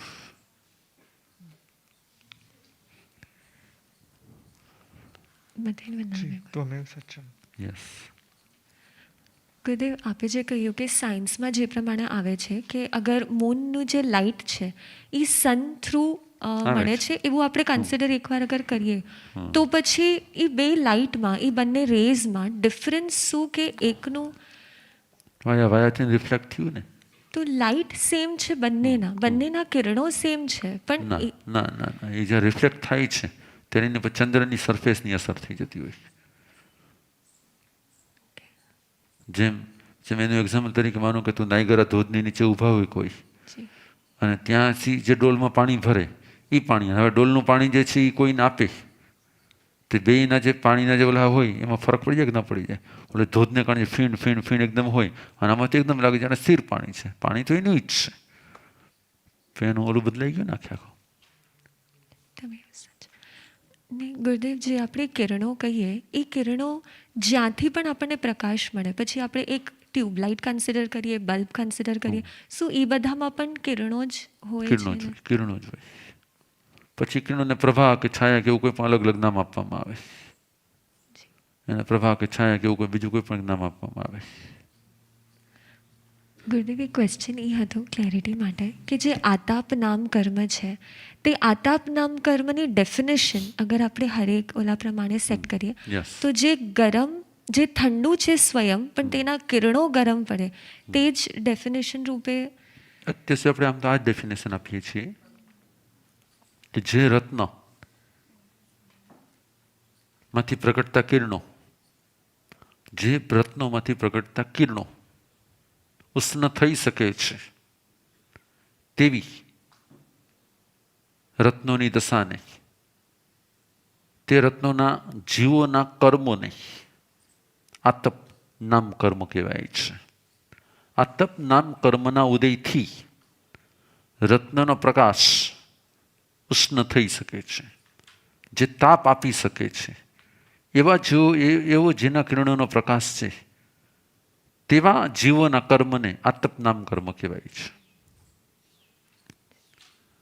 તો આખા તો જીવોના કર્મો જ છે કે બીજું કાંઈ છે? तो आतप नाम कर्म के उदय से ऐसी दशा होती है कि जीव जिस शरीर को धारण करता है उसमें से निकलने वाले किरण उष्ण हो सकते हैं. એટલે ચંદ્રમાને ન હોય, આતપ નામ કર્મ ઉદય ચંદ્રમાન ન હોય. કેમાંથી જે કિરણો નીકળે છે અથવા જે રિફ્લેક્શન થાય છે તે આતપ આપવાવાળું નથી, તાપ આપવાવાળું નથી, ઉષ્ણતા સર્જવાવાળું નથી, એટલું તીક્ષ્ણવાળું નથી, વૃક્ષ નથી, સ્નિગ્ધ છે. ગુરુદેવ, કર્મગ્રંથ પ્રમાણે માત્ર પૃથ્વીકાય જે સનના પૃથ્વીકાયિક જીવો છે એને જ આતાપ છે, તો આ રીતના સ્વીકારીએ છીએ, આપણે પણ એ સ્વીકારીએ છીએ. એટલે કોઈને ગુરુદેવથી એકદમ આમ ડર લાગતો હોય કે કૃષ્ણ લાગતા હોય તો કે ગુરુદેવનું કાતપ નામ કરવું ઉદય ન હોય કેમ? જી. બરોબર ને? હા કે ના? તો બરાબર. ધ્રુવી હા પાડે છે, નહીં સાચી વાત છે, ગુરુદેવ કહે છે સાચી વાત છે. બરોબર, ધ્રુવી વેદ. Yes, done. ગુરુદેવ, શું આગમમાં કોઈ જગ્યા પર એવું કાંઈ આવી શકે કે કયા કારણથી જીવ તે આતાપ નામ કર્મનો બંધ કરે છે? જી. યસ. તો હંમેશા માટે એક વસ્તુ યાદ રાખવાની, આતપ નામ કર્મ એ પુણ્ય પ્રકૃતિ છે, પાપ પ્રકૃતિ નથી સૌથી પહેલા. અને તે પુણ્ય પ્રકૃતિમાં તેનો જે આતપ જે છે એ ક્યાંક જ બાળે છે, બાકી તો મોટા ભાગે તે જગત માટે હિતકારી છે. તમે બીજાનું હિત ક્યારે કરી શકો છો? જ્યારે તમારી અંદરમાં હિતના સંસ્કાર હોય. જ્યારે તમારી અંદરમાં હિતના સંસ્કાર હોય ત્યારે તમારી પ્રત્યેક પ્રવૃત્તિમાં હિત ભાવ પ્રગટ થતો હોય. એટલે હું માનું છું કે જેની અંદરમાં બીજાના અન્યના હિત, શ્રેય અને કલ્યાણનો ભાવ હોય તેવા લોકોને પણ પુણ્ય જ હંમેશા પુણ્યને બંધાવે, રૂપિયો જ રૂપિયાને કમાવે. એમ એના જે બીજાનું હિત કરવાના શુભ ભાવ હતા એ શુભ ભાવ પાછા અહીંયા પણ એને શું કરાવે છે? સહજતાથી એને પુણ્ય બંધાવરાવી દે છે. બરાબર. માનો કે સૂર્યનો ઉદય થાય છે તો કેટલા લોકો સાજા થઈ જાય છે, તો આદિત્ય નારાયણને કેટલા બધા લોકોને સાજા રાખવાના, પુણ્યનો નિમિત્ત બનવાનો પુણ્ય બંધ થતો હશે કે નહીં થતો હોય? સહજતાથી થતો હશે કે નહીં થતો હોય? કંઈ કર્યા વગર પણ. કેમ થાય છે? તો કે એનો નેચર જ છે કે એ બીજાનું હિત કરી શકે છે. એટલે એને એની પાસે પુણ્ય પણ એવા જ બંધાય છે કે એનું સહજતાથી બીજાનું હિત કરી શકે એવા નિમિત્ત એને મળી જાય છે. રાઈટ? એટલે તે સૂર્યના દેવતાના પણ પુણ્ય બંધાય અને સૂર્યના દેવતાના પણ અને એનું જે પૃથ્વી છે એના પણ બે, કેમ કે તે તેના આધીન છે માટે. તે તેને આધીન છે માટે. જેમ કે માનો કે અત્યારે કોઈ આપણા ગ્રુપમાંથી આપણે કોઈને કીધું કે તમે છે ને બધાને નાના બાળકો છે ને તો કેળા આપી આવો, તો કેળાને પણ અને આપવાવાળાને પણ બેયને પુણ્ય બંધાય કે એકને જ પુણ્ય બંધાય? બેયને પુણ્ય બંધાય. એટલા માટે yes yes yes yes yes. તેમાં શું થાય? ભાવનો એક નિયમ છે. પહેલાના ભાવ કરેલા હોય તો જેમ પાણીનો રેલો જે છે એ છોડેલો છે પહેલેથી, તો એ રેલો જ્યાં સુધી ચાલે છે ત્યાં સુધી તો થઈ શકે છે, પણ છોડવો પડે છે પાછો, સામેથી એનો ફોર્સ એને રાખવો પડે છે. એમ આના પણ જે પુણ્યનો ફોર્સ જે છે, સદભાવનો ફોર્સ જે છે, કોઈકનું ભલું કરવાનો ફોર્સ જે છે એનો કન્ટિન્યુ ચાલુ છે. એ ફોર્સને કારણે આ સહજતાથી કોઈ પણ જાતના કારણ વગર પણ સામેવાળાનું શું કરે છે? ભલું કરે છે. જેમ કે એક્ઝામ્પલ તરીકે કોઈ માણસનો ફેસ જે છે એ એકદમ સુંદર, મનોહર, શાંત, સૌમ્ય છે, અને એક માણસનો ચહેરો જે એકદમ બાગડ બિલ્લા જેવો છે, તો એ કોઈ કંઈ બીજું કંઈ કરતા નથી કે એકનો ચહેરો જોઈને બીજાને આનંદ થાય છે, અને બીજાનો ચહેરો જોઈને એને લાગે સાબર સિંગી જ લાગે છે. તો શું થાય? તો એકને સહજતાથી પુણ્ય બંધાતું હોય, પણ એને પુણ્ય બંધાય કેમ? કેમ કે એને પેલા સૌમ્યતા રાખી હતી, બધિકતા રાખી હતી, એટલા માટે એનો ફેસ એવો જ છે, માટે એને આવું પુણ્ય બંધાય છે. એટલે પુરુષાર્થ વગર પુણ્ય ક્યારે બંધાતું નથી. યા પૂર્વ પુરુષાર્થ યા પશ્ચાત પુરુષાર્થ. બરાબર? પણ પુરુષાર્થ વગર ક્યારે પુણ્ય બંધાતું નથી ક્યારે. મધ્યાહન વંદનામી ગુરુદેવ. ગુરુદેવ, જ્યારે પણ કોઈ રેઝ નીચે આવે છે તો આપણે જ્યારે જોઈએ એને તો દરેકે પોતાનો ફેસ પહેલા ચેક કરવો પડશે ને, કે ખાલી મને જોઈને જ પુણ્ય બંધાશે કે પછી મારે કંઈ એમાં આની માટે કંઈ કરવું પડશે? લોકોને મને જોઈને શાંતિ રહેશે કે પછી એમાં કંઈ ફેરફાર થઈ જશે? હું આમ એકદમ આમ ભાગડ બિલ્લાની જેમ છું કે પછી એકદમ શાંત, સૌમ્ય, નમ્ર, વિવેકી કેવી રીતે છું? એટલે એના વચ્ચે આપણે નક્કી કરવું પડશે આપણે પુણ્ય બાંધી રહ્યા છીએ કે પાપ બાંધી રહ્યા છીએ. અને નથી તો ઓકે, આપણે પ્રયત્નપૂર્વક રહેવું પડશે કે ના, મારી ઓરા, મારી મુખમુદ્રા અને મારા ભાવ બંને એકદમ શું રાખવા છે? એકદમ પોઝિટિવ રાખવા છે, પ્રસન્ન રાખવા છે, જેનાથી હું અન્યના પાપનો નિમિત્ત પણ ન બનું, અન્યના દોષનો નિમિત્ત પણ ન બનું, અન્યના દુઃખનો નિમિત્ત પણ ન બનું, અન્યના ડરનો નિમિત્ત પણ ન બનું. કેટલાક મોટી મોટી આંખો વગર આપણે ડર લાગી જાય કે આમ, કાલે બાસામી કહેતા હતા ને કે આની આંખો બહુ મોટી મોટી છે. બાસામી કાલે આરાધ્યજી મહાશયની કહેતા હતા કે એની આંખો બહુ મોટી મોટી છે, એ કે સાબરસિંગી જેવી છે.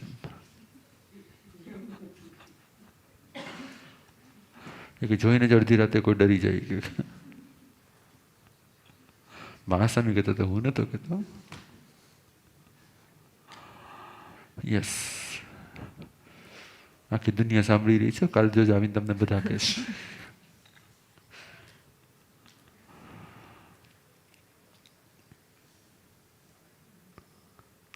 યસ, મધ્યાહન વંદનમ ગુરુદેવ. ગુરુદેવ, જ્યારે સનરાઈઝ થાય છે અને સનસેટ થાય છે, એ બંને વચ્ચે આપણે જ્યારે જોઈએ તો ગરમીમાં બહુ ફરક આવી જતો હોય, આફ્ટરનૂનમાં વધારે હોય, તો આ બધું જો સંઘર્ષના કારણે જ એમાં માત્ર એક કારણથી કાંઈ કાર્ય થતું જ નથી. અનેક કારણોનો સમુદાય એમનામ કાર્ય છે. અનેક પ્રકારના નિમિત્તો હોય ને અનેક પ્રકારના ઉપાદાનો હોય, અનેક પ્રકારના દ્રવ્ય ગુણને પર્યાય હોય, તો જ કાર્યનો સંભવ છે. એમને એક કાર્ય એમને તો ક્યારેય ન થાય.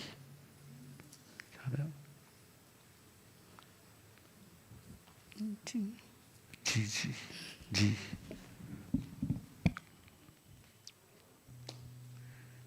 इसलिए जब भी आप ज्ञान की आराधना भी करो ना, तो ज्ञान की आराधना भी बहुत भारपूर्वक मत करो, भावपूर्वक करो. समझ में आया? આમ ભણવાનો ભાર ન હોવો જોઈએ, ભણવામાં ભાવ હોવો જોઈએ, પ્રસન્ન ભાવથી કરો. એમાંથી કોઈને કોઈ તત્વ બહાર કાઢી દો, બરોબર ને? એમાંથી કોઈ તત્વ બહાર કાઢી દો.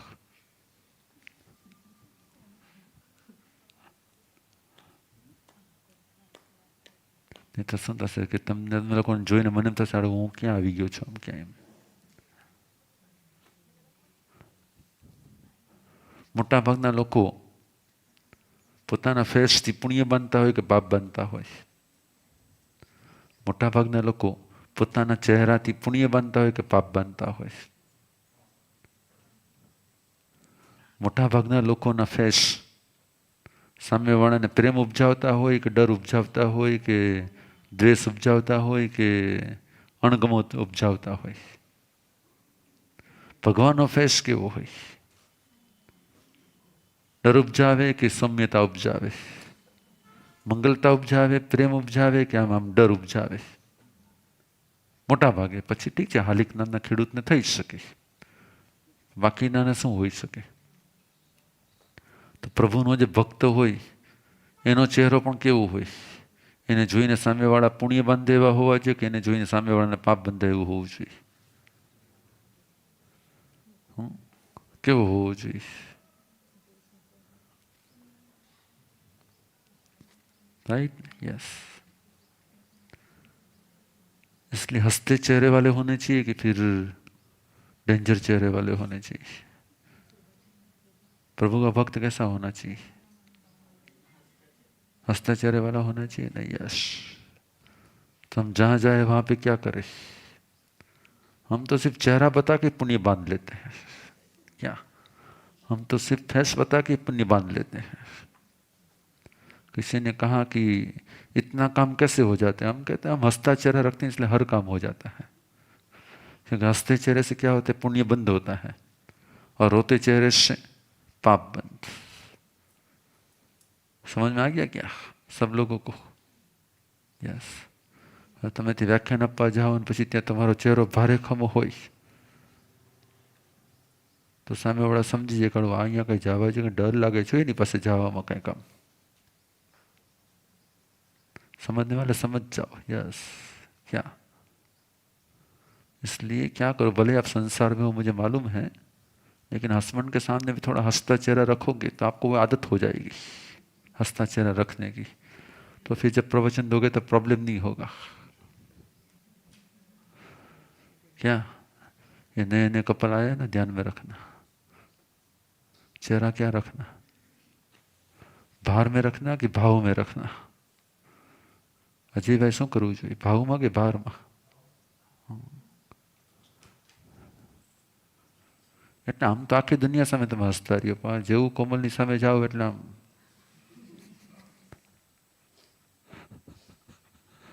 નહીં હા પાડે છે. બોલો મારું સ્કેનર બરાબર કામ કરી રહ્યું છે. Yes, next question. આને ભગવતી કહેવાય. શું પ્રસન્ન રહ્યું એનું નામ ભગવતી. જે પ્રસન્નતા ઉપજાવે એનું નામ ભગવતી. જે પ્રસન્નતાનું કારણ છે એનું નામ ભગવતી. જે પ્રસન્નતાનું નિમિત્ત છે એનું નામ ભગવતી. જે પ્રસન્નતા સર્જે એનું નામ ભગવતી. બોલો ભગવતી.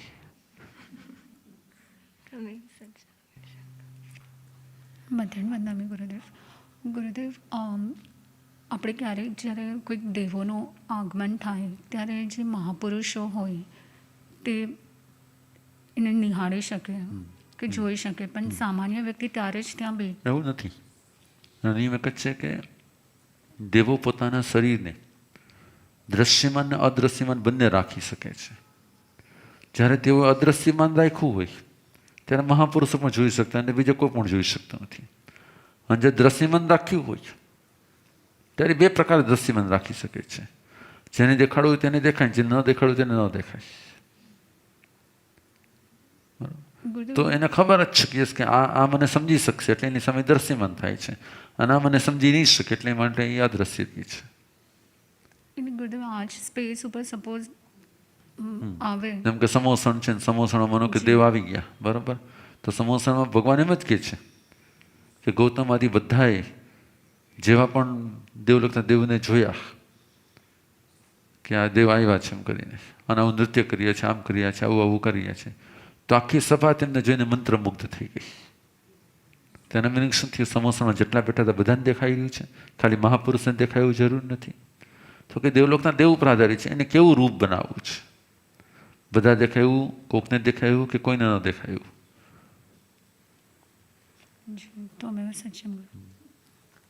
એની પાસે પોતાની રૂપ પરાવર્તિની વિદ્યા હોય છે, એટલે પોતાનું રૂપ બદલી શકે છે. જ્યાં એને જેવું રૂપ બતાવવું એટલે એને બતાવી શકે છે. એટલે ગુરુદેવ, સપોઝ આટલા જ એરિયામાં છે તો આપ જોઈ શકો અને અમે ના, એમાં પણ પછી એવું કરી શકીએ. એની પાસે એવી કેપેસિટી હોય કે તમે જુઓ, તમને લાગે વિકરાળ વાઘ છે, ઓલા જોયે તેને લાગે વિકરાળ સિંહ છે, આ જોઈને એકદમ શાંત હરણ છે, આ જોયે તેને તે કામ છે. એમાં પછી એવું પણ કરી શકે, પછી એકમાં અનેક રૂપ કરી શકે. જ્યાં પેલું થીડી ઓલું નથી હોતું, આમ જોઈએ તો ગુરુદેવ દેખાય, આમ દેખાય તો બીજું કંઈ દેખાય, એના જેવું.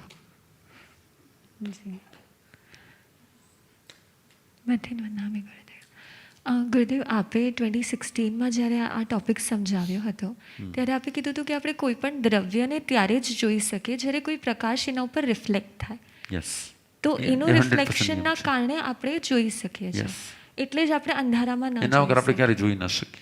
તો ગુરુદેવ, જે આઉલ હોય એ આઉલના આઈઝમાં એવો શું ડિફરન્સ હોય જેના કારણે એ અંધારામાં પણ નહીં, આઉલ પણ કેવું, એને પણ રિફ્લેક્ટ થતું હોય, પણ અંધારામાં પણ રિફ્લેક્ટ થઈ શકે ને એવા કિરણો પકડી શકે. જેમ અત્યારે પણ નાઇટ વિઝન કેમેરા છે, તો નાઇટ વિઝન કેમેરાથી જોવે તો એકદમ દિવસ જેવું જ દેખાય પાછું. ચાલો, તેમાં પણ કિરણો તો પાસ થાય જ, પણ એ કિરણો એવા પ્રકારના કિરણો પાસ થાય જેને કારણે રાતે પણ એને દેખાતું હોય. એટલે એના આઈઝ થ્રુ કિરણ એના આઈઝ થ્રુ, જેમ કેમેરાના લેન્સ થ્રુ. નાઇટ વિઝન કેમેરાના લેન્સ એ ટાઈપના બનેલા હોય કે એ પકડી શકે, કેપ્ચર કરી શકે.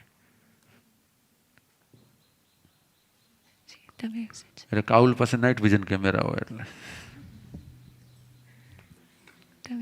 પૂર્વના સમયમાં એમ કહેવાતું કે દેવોનું આવાગમન વધારે હતું અને અત્યારના સમયમાં કેમ કે ઓછું અત્યારના લોકો શું ગંદા ગોબરા એકદમ ગંધ ને સ્મેલ ને બધું બહુ વધારે છે. પણ એ વસ્તુ પહેલા પણ હતી. પહેલાના સમય ઓછું હતું. પહેલાના સમય લોકો એકદમ શુદ્ધ રહેતા હતા, સાત્વિક રહેતા હતા, વિચારો સારા હતા ને એટલે બધાની ઓરા સારી હતી, બધા શાંત હતા એટલે ઓરા સારી હતી, બધા સંતોષી હતા એટલે બધા ઓરા સારી હતી.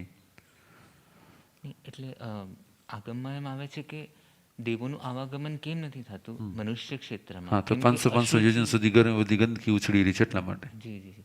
તો પછી પહેલાના સમયમાં પણ એ તો હતું જ. એના પહેલા મેં તમને કીધું પહેલાના સમયે લોકોની ઓરા બહુ સારી હતી એટલે ઓરાને કારણે પોલ્યુશન ઓછું થતું હતું.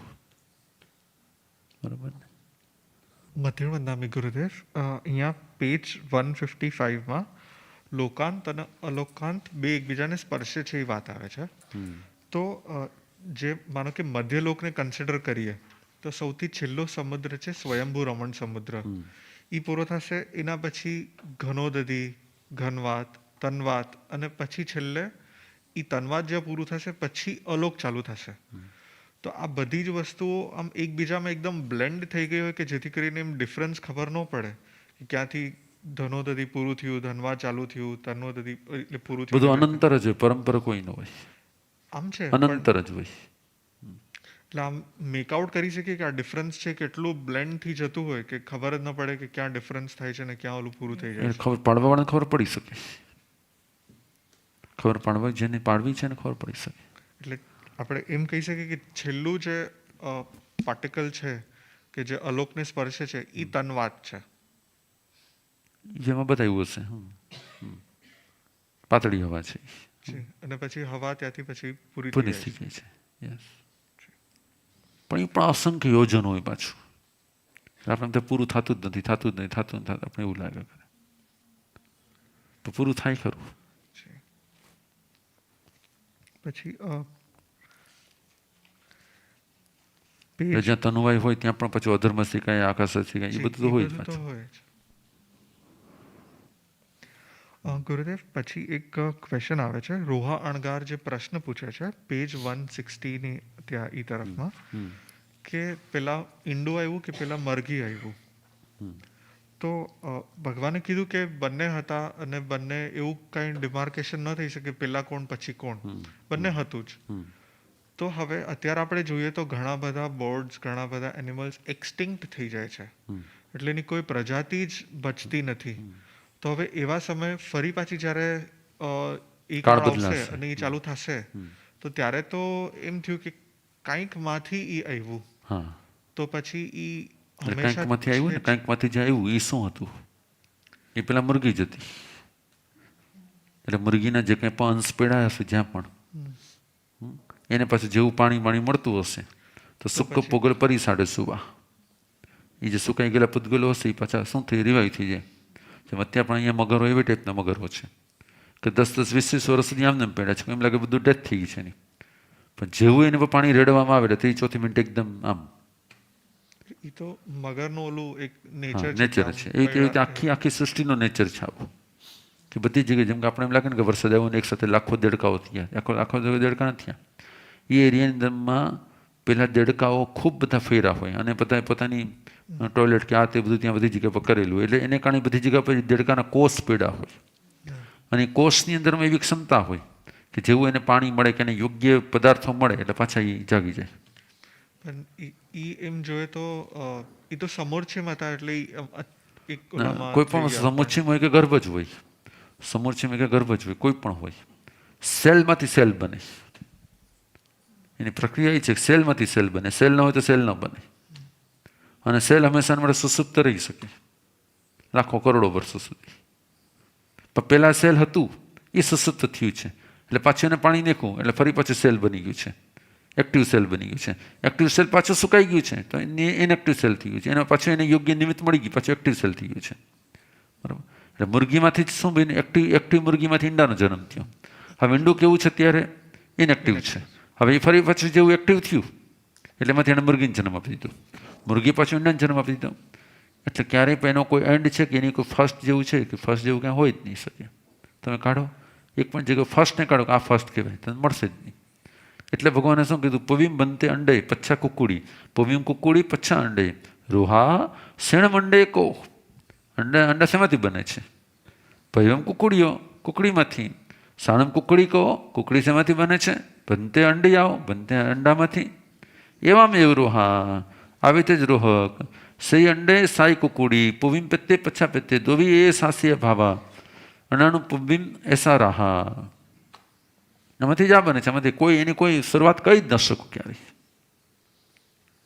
મેળવણમાંથી દહીં બને, દહીંમાંથી મેળવણ બને, મેળવણ વગર દહીં ન બને, દહીં વગર મેળવણ ન બને, મેળવણ વગર દહીં ન બને, દહીં વગર મેળવણ ન બને. પણ હવે ફોર એક્ઝામ્પલ અત્યારે લાસ્ટ ઓકાપી જે છે એક કલરવાળું, હા, એની ઓકાપી ડેથ જ્યારે ડેથ થઈ જશે, બરોબર, તો એના અંશ ક્યાંક ને ક્યાંક પીડા રહેશે, એના ડીએનએ ક્યાંક ને ક્યાંક પીડા રહેશે, એના સેલ ક્યાંક ને ક્યાંક પીડા હશે, એને સુસુપોટી જ્યાં કરી હશે ને ત્યાં પણ એના સેલ બધા પીડા હશે. એટલે એમ જોઈએ હા. સપોઝ એટલે એ પછી ગર્ભજ નહીં હોય તમે એમ કહેવા માંગો છો ને? પણ ગર્ભજના સેલમાંથી પણ જે જન્મે ને બધા ગર્ભજ જ કહેવાય, અને સમૂર્છિમના સેલમાંથી જન્મે બધા સમૂર્છિમ કહેવાય. ગર્ભજની વ્યાખ્યા એ નથી કે માતા પિતાનો સંયોગ થાય તો જ ગર્ભજ. ગર્ભજ સિસ્ટમને કારણે જે ઉત્પન્ન થાય તે બધા ગર્ભજ. માતા પિતાના સંયોગથી થાય તે ગર્ભ જેવું નહીં કે ગર્ભમાં રહી અને જન્મે એ ગર્ભ જ નહીં. ગર્ભ સિસ્ટમ જે છે, જેને કારણે એમાં દાંત હોઈ શકે, જેને કારણે આમ હોઈ શકે, જેને કારણે એમાં આમ હોઈ શકે, આવી સિસ્ટમેટિક જેમાં સિસ્ટમ હોય તે બધા ગર્ભ છે. અને આવી સિસ્ટમો જેનામાં નથી એ બધા સમૂર છે. માનો કે એનું સેલ પડેલું છે, હવે એ સેલ પાછું પાણી જેવું જાય છે એટલે રિવાઈવ થાય છે. એને એવી પ્રકારની હવા મળે છે, એવા પ્રકારની ગરમી મળે છે, એવા પ્રકારનું બધું થાય છે, એ પાછું રિવાઈવ થાય છે. જે રિવાઈવ થાય છે એટલે સેલમાંથી ફરી પાછું શું બની જાય છે? ઓકાપી બની જાય છે. ઓકાપી હવે કઈ રીતે રહેશે? તો કે બીજા અનેક ઓકાપી ઉત્પન્ન થઈ જશે એ સેલમાંથી. એ જે પડ્યું છે એમાંથી એક જ માણસના સેલમાંથી લાખો પાછા ઓકાપી, એક જ ઓકાપીના સેલમાંથી લાખો ઓકાપી બની શકે પાછા. અને પાછા એ જ પાછા શું થઈ શકે? તો એ આપણે જે અસંગની તિર્યંજ પંચેન્દ્રિય કહીએ છીએ ને અસંગની ને સંગની બેયની પણ વાત છે. અસંગની પણ આવી રીતે થઈ શકે અને સંગની પણ આવી રીતે થઈ શકે. જેમ અત્યારે આ લોકો શું કરે કે સ્પમ સેવ કરી લઈએ, બરાબર, એટલે આજનું જે સ્પમ જે છે એના વર્ષો પછી પાછી એનાથી છોકરાને જન્મ આપે, મહિના પછી જન્મ આપે, તો એને શું કરી નાખે? ડ્રાય કરી નાખે, એને એની પ્રોસેસમાં નાખી દી. હવે પછી રિવાઈવ કરે એને પાછું. જેમાં તે શાકભાજી અમેરિકા લઈ જવાય તો કહી દે કે સુકવણી કરી નાખે એની, અને ફરી પાછું પાણી નાખે એટલે પાછું એકદમ લીલું શાક થઈ જાય છે. એમ એનો જે બેઝ જે છે એ એમને એમ છે. એ બેઝને પાછું જેવું એને કંઈ યોગ્ય નિમિત્ત મળે છે એટલે પાછું ઓલું થઈ જાય છે. તો તમે એમ થોડી કહેશો કે જે આજનું જે સ્પમ કરે એનાથી બચ્ચું થાય તો જ બચ્ચું કહેવાય. એ જે 40 વર્ષ પછી જે સુકાયેલું હોય એને રિવાઈવ કરે તો સમૂર્છિમ કહેવાય. સમૂર્છિમ ના કે ભાઈ સિસ્ટમ તો એની પાછી શું ઊભી થવાની? ગર્ભજવાળી સિસ્ટમ ઊભી થવાની કે સમૂર્છિમવાળી સિસ્ટમ ઊભી થવાની? ગર્ભજવાળી થવાની પાછી. એમાંથી બચ્ચું જે જન્મ મોટું થશે એનામાં બધી સેક્સ્યુઅલ એક્ટિવિટી હશે બધી. તો એ ફરી પાછું જે એમાંથી એ જેને કે વેટ સ્પમ પણ બહાર પાડી શકશે, પાછું એ સ્પમને સૂકવી પણ શકાશે, ફરી પાછું એમાંથી બાળકને જન્મ આપી શકાશે. તો સિસ્ટમ તો એ કઈ કહેવાશે? સમૂર્છિમ કહેવાશે, ગર્ભજ કહેવાશે? ગર્ભજ કહેવાશે. તો ગર્ભજ એ શું છે? માતા પિતાનો સંયોગી ગર્ભજ છે કે સિસ્ટમી ગર્ભજ છે? કમ્પ્લીટ સિસ્ટમ ગર્ભજ છે. એટલે તમારી વ્યાખ્યા એકદમ ક્લિયર કરી નાખો. તમારી વ્યાખ્યા તમે અત્યાર સુધી શું કરી છે? માતા પિતાના સંયોગથી જન્મે તેનું નામ ગર્ભ છે. તો કે ના, ગર્ભ અવસ્થામાં જે રહી શકે તે ગર્ભ છે. બરાબર. જેમ કે દેવલોકના દેવો છે તો એ ગર્ભ જ નથી. કેમ? તો કે આમ થયો ને શુદ્ધ 16 વર્ષના યુવાન બની ગયા. ઓલામાં શું થાય? ધીરે ધીરે કોષ ડેવલપ થાય, પછી આ ડેવલપ થાય, આંખ ડેવલપ થઈ, હાર્ટ ડેવલપ થયું, આ ડેવલપ થયું. તો આ બધી સિસ્ટમને શું કહેવાય? ગર્ભ સિસ્ટમ. સમજીમ તો કે ના, સેકન્ડના લાખમાં ભાગમાં સીધું જ ઊભું થઈ ગયું, બોડી બની જ ગયું. ટેસ્ટ બેબીમાં પણ આવી રીતે જ હોય છે. પણ તો ગર્ભજની સિસ્ટમ પ્રમાણે હવે જ્યારે અત્યારે કાંઈ નથી અને ઘણા વર્ષો પસાર થયા ત્યાં સુધી પાર્ટિકલ છે એ બધી જ વસ્તુઓ છે, પણ એ ગર્ભજની આખી સિસ્ટમ જે થાય છે એ તો કોઈ ઓકાપીનું વૂમ હશે એમાં આખી સિસ્ટમ સેટ થાય છે. ના, એવું જરૂર નથી. વૂમમાં જ થાય એવું જરૂર નથી, સિસ્ટમમાં સેટ થાય. એની બધી એક એક વસ્તુ બનતી જાય. જ્યાં પણ પડ્યું છે મટીરિયલ ત્યાં એને પાણી મળી ગયું છે, કંઈ એને મળી ગયું, એમાંથી બનતું ગયું અને ઊભું થઈ ગયું. એને આવા પ્રકારની ઉષ્ણતા મળી, એવા પ્રકારની ઠંડક મળી, એવા પ્રકારની હવા મળી, એવા પ્રકારનું ઓક્સિજન મળ્યું, એવા પ્રકારનું મેગ્નેશિયમ મળ્યું, એવા પ્રકારનું ફોસ્ફરસ મળ્યું, એવા ટાઈમને આ બધું મળ્યું. ધીરે ધીરે આખું ઊભું થઈ ગયું. એટલે માના ગર્ભમાંથી જન્મે તે ગર્ભ જેવું નથી. એટલે કે જેને કહેવાય ને કે ગર્ભની કોથળીમાંથી જન્મે એવું જરૂર નથી. ગર્ભ સિસ્ટમથી જે જન્મે તે. તો એટલે આ ક્વેશ્ચન ઓમાને રિલેટેડ છે પણ થોડુંક ડિફરન્ટ છે. હવે મહાભારતમાં જેટલા પણ કૌરવ હતા એ બધા જે જૈનમાં હતા. હા, તો એ ક્યાં ઓલા જન્મ હતા? તો એટલે આ સિમ્પલ છે ને, અમે આમ જ સિસ્ટમ કે અમે આમ જ કહીએ છીએ. એટલે તો કહે છે ને કે એકમાંથી 8 જન્મી દીધા, આમ સીધા ઊભા થઈ ગયા. એટલે એવું એકચ્યુઅલમાં થયું હશે. એકચ્યુઅલમાં થઈ શકે, પોસિબલ છે, અત્યારે પણ થાય છે. અત્યારે એક ડોગ ઓફ થઈ ગયો ને, તેને એને બાળવા માટે લઈ જતો હતો ને, પેલા નહીં ખમો, ડૉક્ટરો આવ્યા, પરદેશી ડૉક્ટર આવ્યા, એને એના બધા સેલ લઈ લીધા અને કહી દીધું 6 મહિના પછી એક્ઝેક્ટ આવો નવો ડોગ ઊભો કરીને આપી દેશું. અને એવો ડોગ ઊભો થઈને અત્યારે આપી દીધો. Copy to copy. અને એને પણ એના નામથી જ બોલાવે એટલે જ આવે, બાકી નથી આવે. જે જૂનું નામ હતું એ જ નામથી બોલાવે ત્યારે આવે છે. તો પછી એમ આત્માનું એક્ઝિસ્ટન્સ એ બધી વસ્તુઓ પર આપણે બધી વસ્તુ પર ક્વેશ્ચન આવશે જ ને. એટલે આ શું થઈ ગયું તો કે મટીરિયલ સાથે કનેક્ટેડ જે છે એ બધી વસ્તુ સેટ થઈ ગઈ આખી. આત્મા બદલાઈ પણ શકે છે, બીજો આત્મા પણ આવી શકે છે. પણ જેમ કે અત્યારે આપણે જમીએ છીએ તો એને કેવી રીતે ડાયજેસ્ટ કરવું એ કાંઈ આપણી બુદ્ધિ ચાલે છે કે એની મેળે ઓટો પ્રોસેસમાં આખી અંદરની સિસ્ટમ જ છે. સિસ્ટમમાં સેટ પ્રમાણે બધું થઈ જાય છે, એમાંથી એની પોટી બનીને બહાર આવી જાય છે સીધું, બરાબર છે. હવે આમાંથી આના જે જન્મ આપે છે પછી ત્યાં જે જન્મ એને પાછું એમાં કંઈ શીખવું પડે જ ના, તું બોડી એમ નાખજે પછી એમ ડાયજેસ્ટ થશે, એ કે ઓટો સિસ્ટમ આખી સેટ છે, બરાબર. એમાં ગેસ જ થાય છે, એમાં બીજું જ થાય છે, આમાં જ બને છે, બીજું કંઈ બનતું નથી. એમ કંઈ સિસ્ટમ આવી ગયું. એમ ઓલું પણ શું થાય, જન્મ આપવાની એક સિસ્ટમ છે આખી. એ સિસ્ટમ એ સેટ છે એટલે એવી રીતે આવી જાય છે પાછું. એ સિસ્ટમ પ્રમાણે જેમાં બધી મેમરીઝ પડેલી જ બધી, એમાં એ પ્રકારની ચાલ, એ જ પ્રકારની બોલ, એ જ પ્રકારનું ભસવું, એ જ પ્રકારે જોવું, એ બધું સિસ્ટમમાં છે. એટલે એક નમ્રમાંથી 1000 નમ્ર નહીં બની શકે ને એક વિનમ્રમાંથી 1000 વિનમ્ર નહીં બની શકે, આપણી પ્રોસેસ કરીએ તો.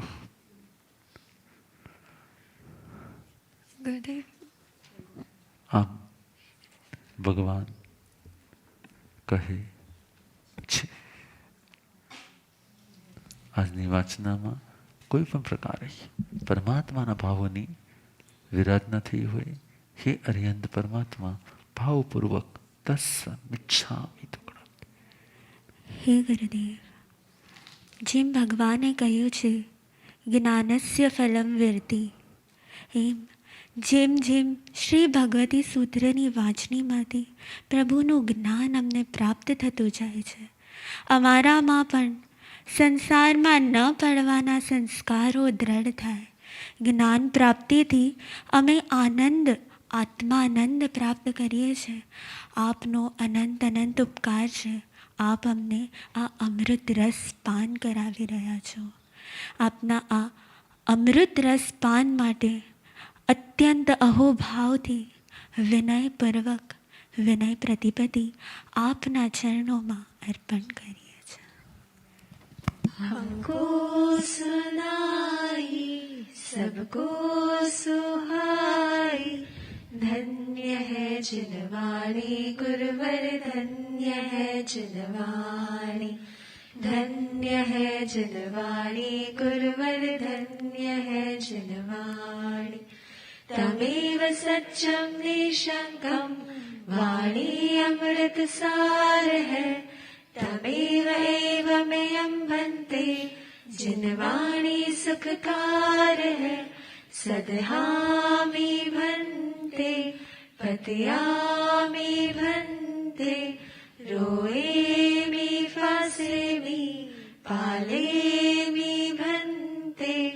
धन्य है जिनवाणी गुरुवर, धन्य है जिनवाणी, धन्य है जिनवाणी गुरुवर, धन्य है जिनवाणी. तिक्खुतो आयाहीणं पयाहीणं वन्दामि नमन्सामि सक्कारेमि सम्मानेमि कल्याणं मङ्गलं देव्यं चेयं पज्वासामि मत्थेन वन्दामि. तिक्खुतो आयाहीणं पयाहीणं वन्दामि न मनसामि सक्कारेमि सम्मानेमि कल्याणं मङ्गलं देव्यं चेयं पज्वासामि मत्थेन वन्दामि दिक्खुतो आयाहीणं पयाहीणं वन्दामि न मनसामि सक्कारेमि सम्मानेमि कल्याणं मङ्गलं देव्यं चेयं पज्वासामि मत्थेन वन्दामि शासन पति श्रमण भगवान महावीर स्वामी की जय हो जय हो जय हो। पूज्य डूंगर जय माणिक प्राण रति गुरुदेवों की जय हो जय हो जय हो। राष्ट्र संत परम गुरुदेव श्री नम्र मुनि महाराज साहेब की जय हो जय हो जय हो। सर्व गुरु भगवंतों और महासती जियों की जय हो जय हो जय हो। जिन शासन